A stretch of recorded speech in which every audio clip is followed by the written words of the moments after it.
अस्सलाम वालेकुम, welcome our channel. आज का हमारा टॉपिक है vitamin E. Vitamin E is a fat soluble vitamin. ये फैट soluble विटामिन है। It is most important vitamin to maintain the normal process of reproduction, यानी कि ये बहुत ज़्यादा अहम होता है रिप्रोडक्शन के प्रोसेस को मेंटेन करने में। The origin of the name tocopherol is from tocos, यानी कि टोकोफेरोल जो है ना वो उसको हम टोकोस कहते हैं। Tocos mean childbirth and phero mean pair implying a substance which increase fertility, यानी कि ये बच्चे पैदा की उम्र को बढ़ाता है। सिनोनिम्स है टोकोफेरोल हो गया, उसके बाद एंटी स्टेरिलिटी फैक्टर यानी कि बांझपन, एंटीऑक्सीडेंट फैक्टर। इसके बाद इसकी केमिकल स्ट्रक्चर है, इसको भी आप लोगों ने देख लेना है। इसके बाद है chemistry properties. Fat soluble vitamin and stable to heat and acid, यानी कि फैट सोलबल विटामिन जो होता है और हीट और एसिड को ये स्टेबल रखता है। Alpha tocopherol is the most abundant and active form of vitamin ई, यानी कि ये इसका बहुत ज़्यादा ज़रूरी और एक्टिव विटामिन होता है। These are all methyl derivatives of compound टोकोल।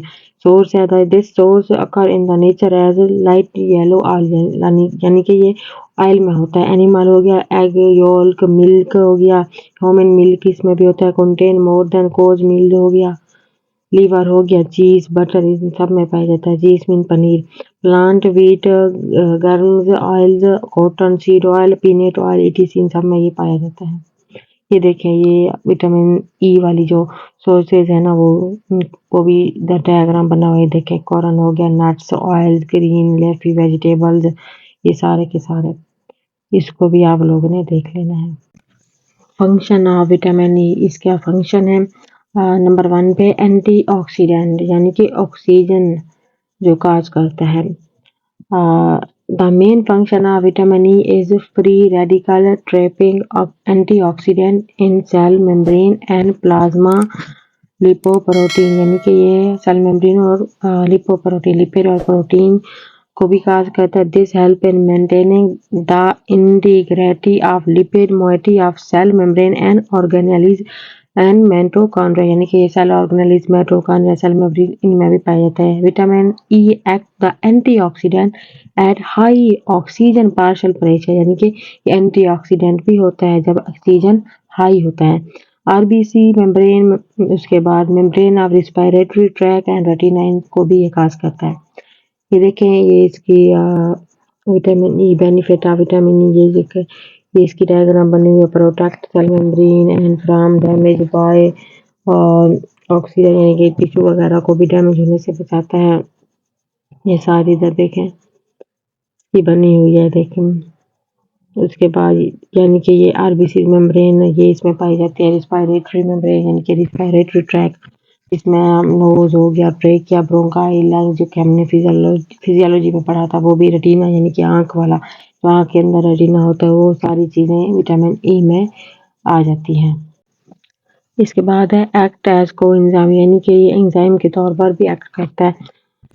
It certain tissue it act as coenzyme, यानी कि इसके जो टिश्यू है ना वो एक्ट करते हैं को एंजाइम के तौर पर। इसके बाद है DNA synthesis, it control the rate of synthesis of DNA, यानी कि डीएनए की जो सिंथेसिस वगैरह होते हैं उसको भी ये कंट्रोल करता है।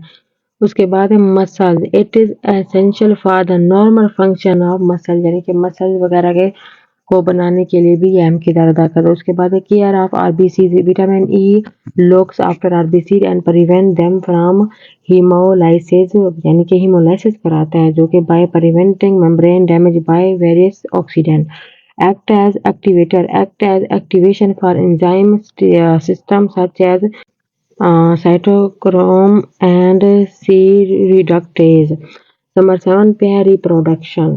It is necessary for normal process of reproduction, यानी कि ये थोड़ा सा reproduction के अमल में भी involve होता है। It keeps the layers of the embryo healthy and is useful in prevention of habitual absorption, यानी कि ये जो हैबिटुअल जो होता है ना, मिसकैरेज जिसको कहते हैं, इसमें भी ये मिसकैरेज, ये बेबीज पैदा करना, मेल फीमेल के स्पर्म्स वगैरह, इनमें भी ये अहम किरदार अदा करता है। उसके बाद एक्ट एज ड्रग यानी कि दवाई के तौर पर भी यूज होता है।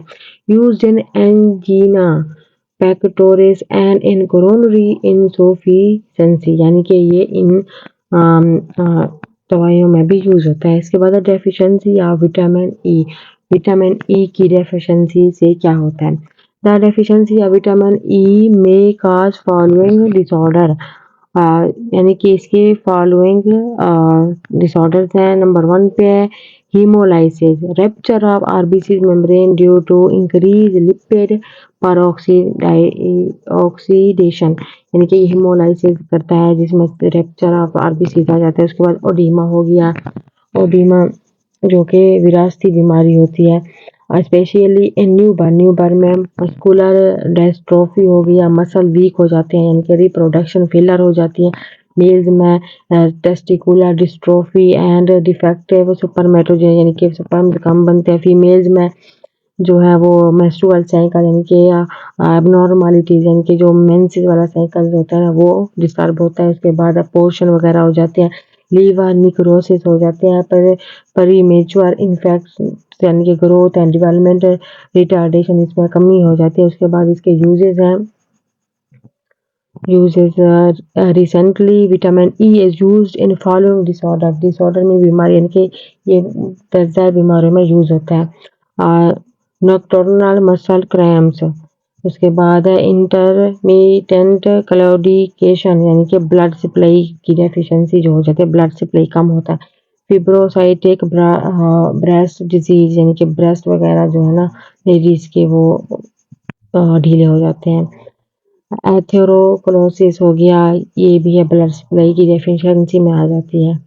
लास्ट में है toxicity. Most studies have shown that while taking loses of vitamin ई यानी कि बहुत ज़्यादा स्टडी के बाद ये ज़ाहिर हुआ है कि विटामिन ई की कमी जो है ना it has not shown toxic effect यानी कि ये टॉक्सिक इफेक्ट को ज़ाहिर नहीं करती। आई होप कि आपको वीडियो सही से समझ में आ गई होगी। मिलेंगे नेक्स्ट वीडियो में। Thank you so much.